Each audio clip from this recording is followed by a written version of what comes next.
तो ये मोदी सरकार की जो नई कैबिनेट जिसका गठन हुआ था और कल मंत्रियों ने शपथ ली थी और ये कैबिनेट की पहली बैठक और इस वक्त ये प्रेस ब्रीफिंग की जा रही है। The press conference will be conducted as follows.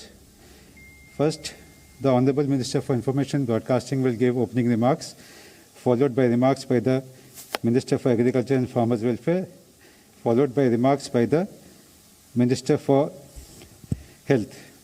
After the briefing, we will take a few questions. Over to Honorable Minister, sir. धन्यवाद।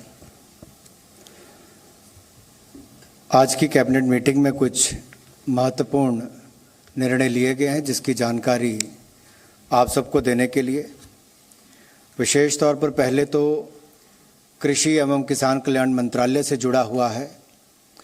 आपको याद होगा कि पिछले वर्ष 15 मई 2020 को माननीय वित्त मंत्री जी ने 1 लाख करोड़ के एग्रीकल्चर इंफ्रास्ट्रक्चर फंड की घोषणा की थी और उसके बाद 1 फरवरी 2021 को माननीय वित्त मंत्री जी ने बजट में ये भी घोषणा की थी कि इसमें एपीएमसीज को जोड़ा जाएगा। और बड़ी बात यह है कि एपीएमसीज का और सशक्तिकरण हो, उनके माध्यम से और किसानों को लाभ मिल सके, उस दृष्टि से बड़ा निर्णय किया गया है कि ये जो 1 लाख करोड़ रुपया है इसको एपीएमसीज के माध्यम से अलग अलग आधारभूत ढांचा बनाने के कैसे अवसर दिए जा सकें, जिसकी विस्तृत जानकारी माननीय कृषि मंत्री जी आपको देंगे। इसके अलावा जो हमारा कोकोनट डेवलपमेंट बोर्ड है उसको ही कोकोनट डेवलपमेंट बोर्ड एक्ट 1979 में कुछ अमेंडमेंट्स की गई हैं कि जिसमें चेयरमैन की पोस्ट को लेकर उसकी बजाय उसमें और प्रोफेशनलिज्म आए, नॉन एग्जीक्यूटिव चेयरमैन और सीईओ को बनाने का निर्णय किया गया है। इसमें भी कोकोनट के उत्पादकों को उससे जुड़ी हुई इंडस्ट्री को बल मिलेगा।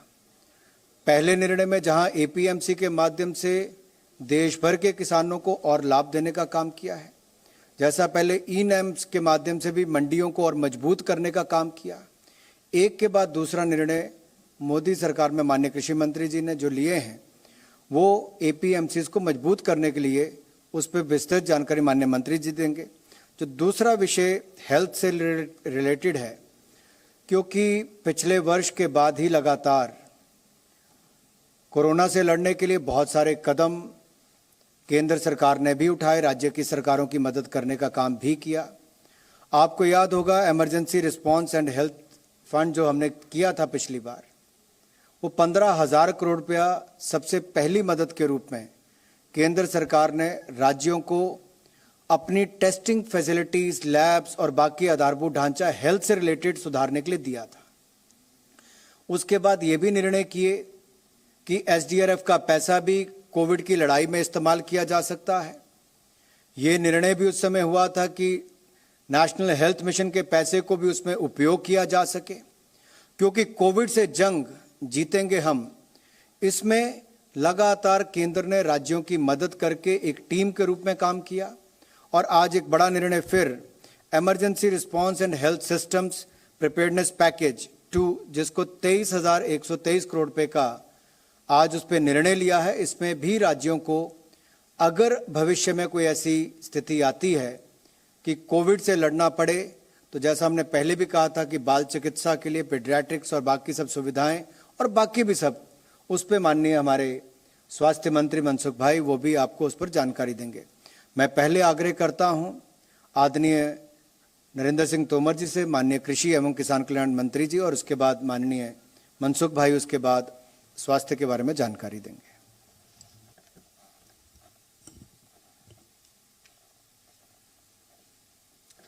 इस अवसर पर उपस्थित हमारे स्वास्थ्य एवं परिवार कल्याण मंत्री माननीय श्री मनसुख भाई मांडविया जी और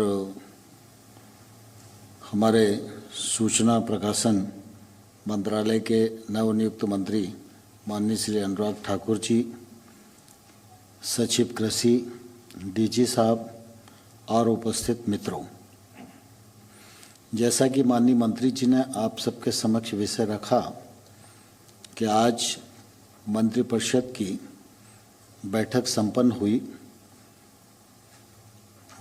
प्रधानमंत्री नरेंद्र मोदी जी की अध्यक्षता में बैठक में कृषि एवं स्वास्थ्य मंत्रालय से संबंधित अनेक निर्णय हुए। कृषि मंत्रालय से संबंधित जो निर्णय हैं, विगत 7 वर्षों के आप सब भी साक्षी हैं। लगातार भारत सरकार के निर्णय, प्रधानमंत्री नरेंद्र मोदी जी की जो कृषि और किसान के प्रति प्रतिबद्धता है, उसके परिचायक हैं और वो प्रतिबद्धता को दर्शाते हैं। हम सब जानते हैं कि हमारे देश में एक बड़ा क्षेत्र है जहां नारियल की खेती होती है। नारियल की खेती का में उत्पादन बढ़े, उनके किसानों को सहूलियतें दी जा सकें, उनकी उत्पादकता बढ़े, और इस सारे काम को देखने के लिए नारियल बोर्ड 1981 में अस्तित्व में आया था।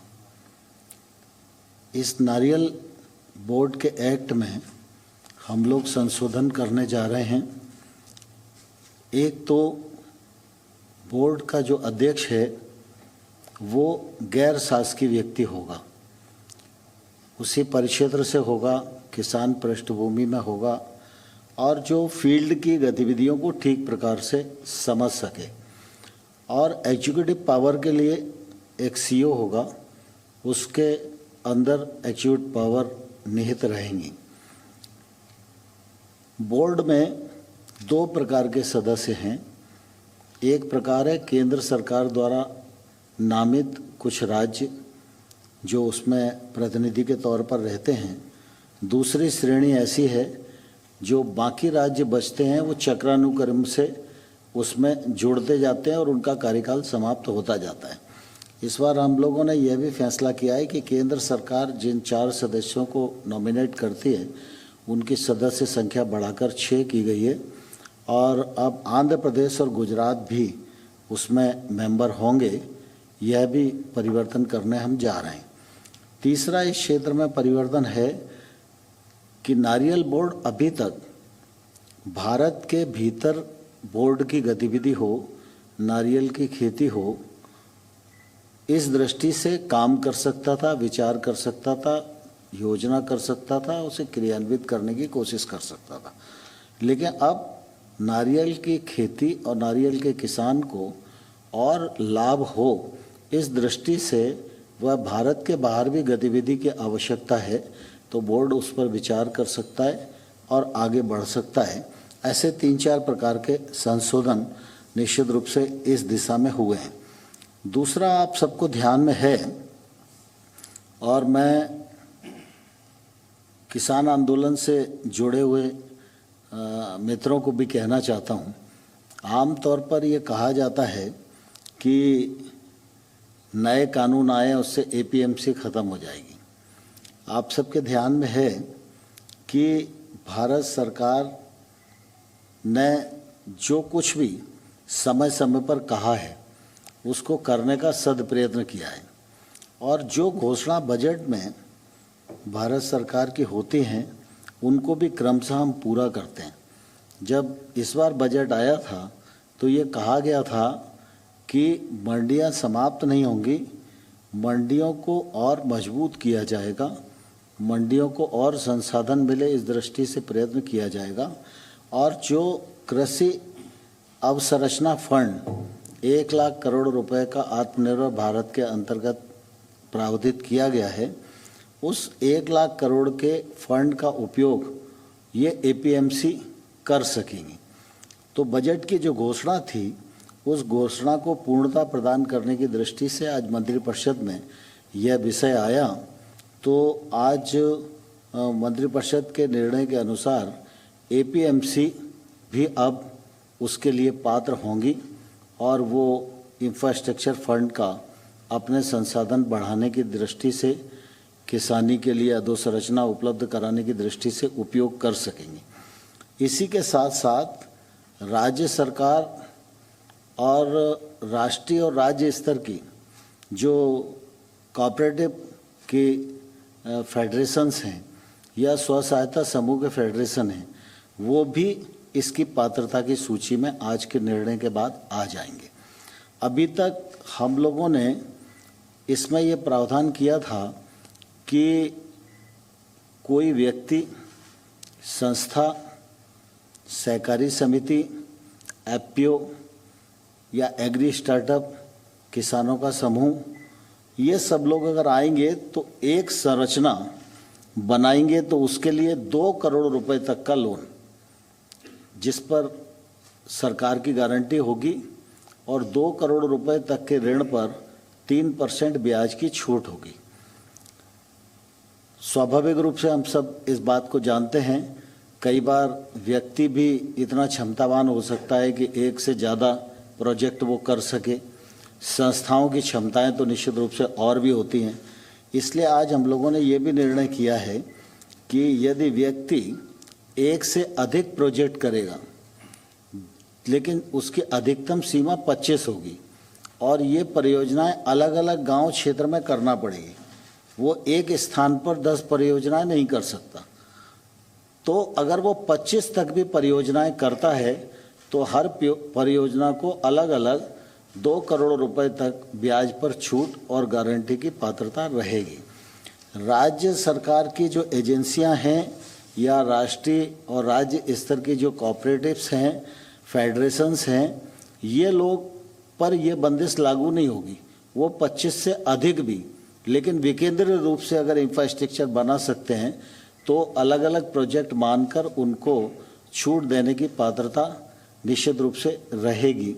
इस दृष्टि से हम लोगों ने इसको आगे बढ़ाने का प्रयत्न किया है और मंडी के मामले में ये भी निर्णय किया है कि मंडी का जो परिक्षेत्र है, मतलब एक मंडी का परिसर हो गया, लेकिन कृषि उपज मंडी जिस पूरे कमांड क्षेत्र में काम करती है, उस कमांड क्षेत्र में अगर वो एक से अधिक परियोजनाएं बनाएगी अपने किसानों के लिए, तो उसको भी इस प्रकार की पात्रता रहेगी।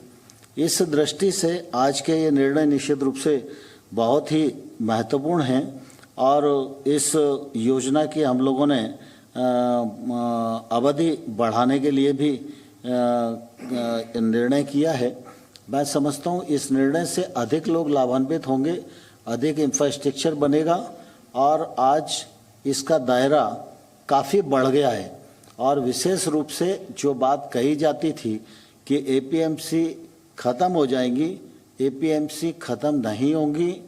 कृषि कानून लागू होने के बाद भी कृषि उपज मंडी को करोड़ों रुपए का साधन भारत सरकार की ओर से इस इंफ्रास्ट्रक्चर फंड में से उपलब्ध कराया जाएगा, जिससे वो सशक्त होंगी, उनके आय के साधन बनेंगे और अधिक किसानों के लिए वो उपयोग में आ सकेंगी। प्रमुख रूप से मुझे इस अवसर पर इतना ही कहना था।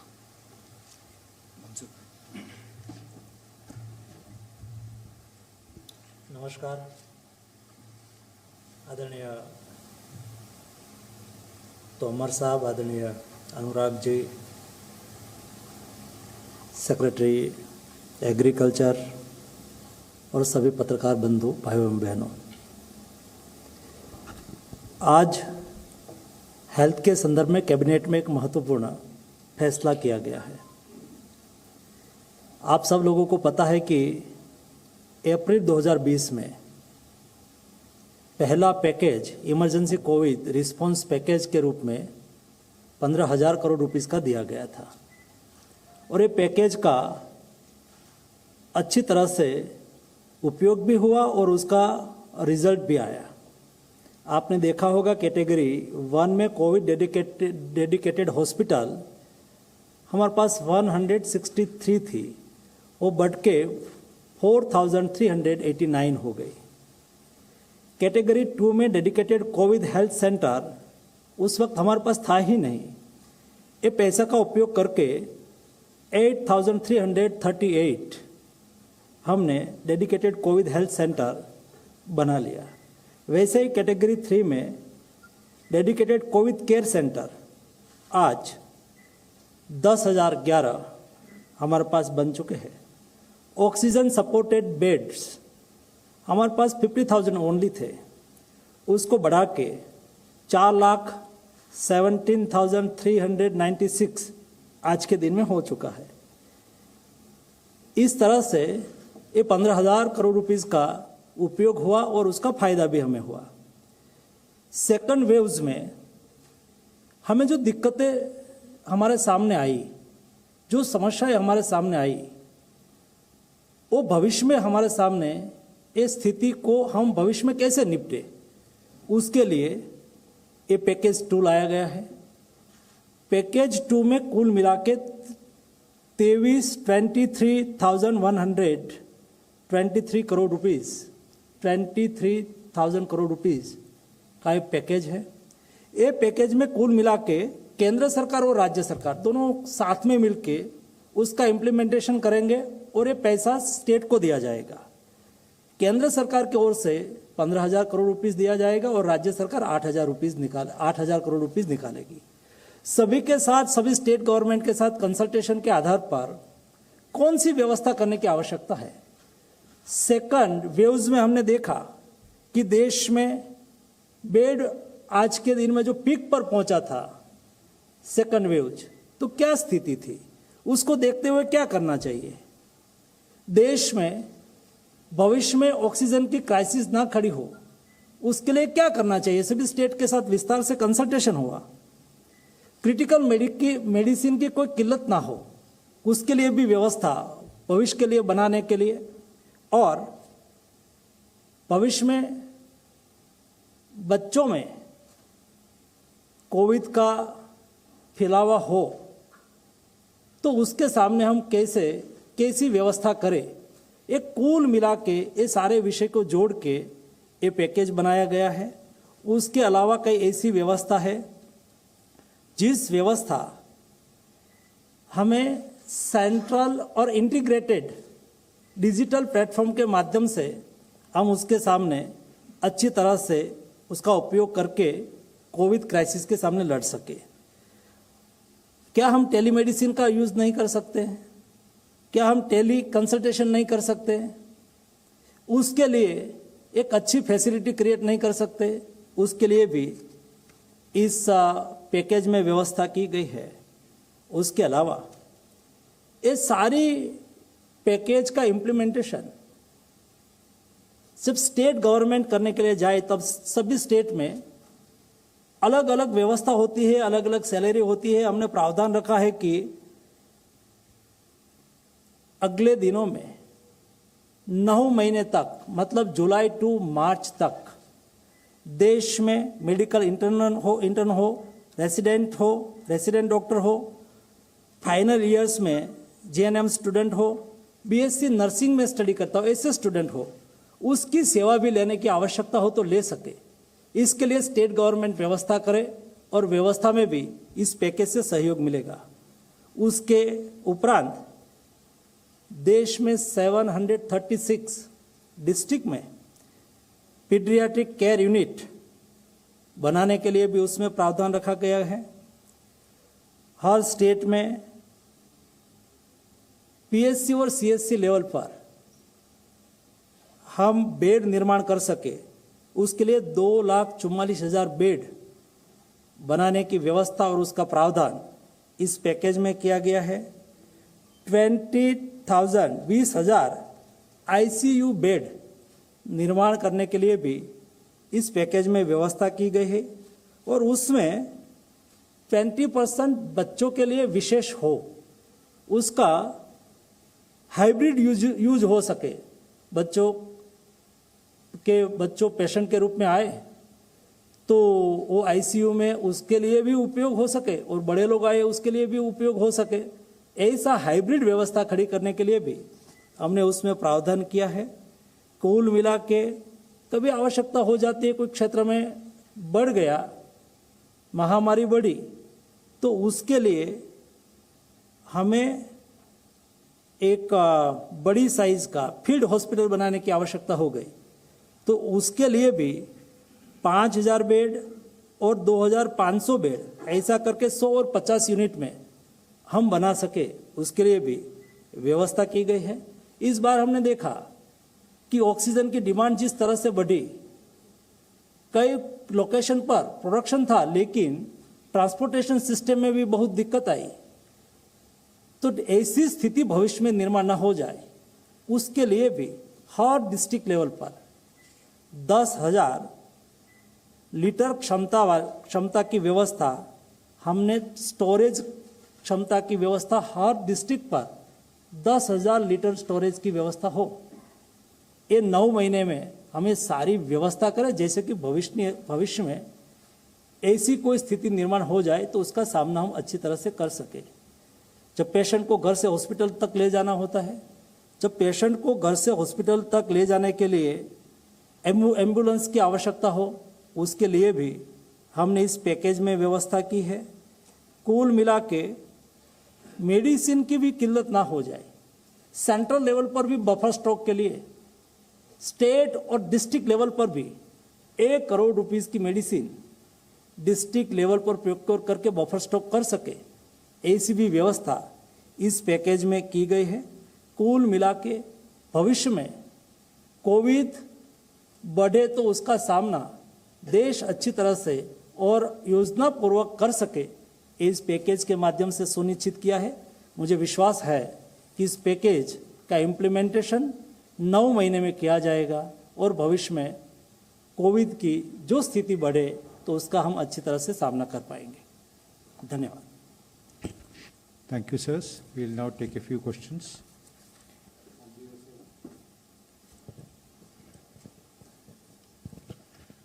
मनसुख जी, सबसे पहले आपको बधाई स्वास्थ्य मंत्री बनने की। मैं मधुरेंद्र न्यूज नेशन से बोल रहा हूं।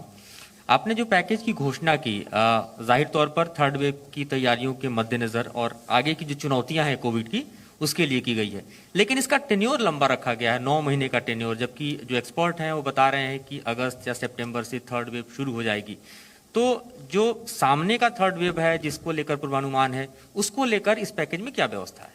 ये कोविड के सामने हमें सामूहिक लड़ना है और 9 महीने मैक्सिमम है। ये हम 3 महीने 2 महीने हमारी आवश्यकता के अनुसार, लेकिन व्यवस्था हम करें, तुरंत ही आवश्यकता हुई तुरंत ही कर ले, हमें जल्दी से जल्दी करना है, लेकिन ये लिमिटेशन मैक्सिमम है। हम अपेक्षा करते हैं कि शॉर्ट टाइम में ही हम पूरा करें। स्टेट गवर्नमेंट को पूरा करना है, स्टेट गवर्नमेंट की आवश्यकता के अनुसार वो काम करें। Presenting V News app available on Google Play and App Store. Download it now.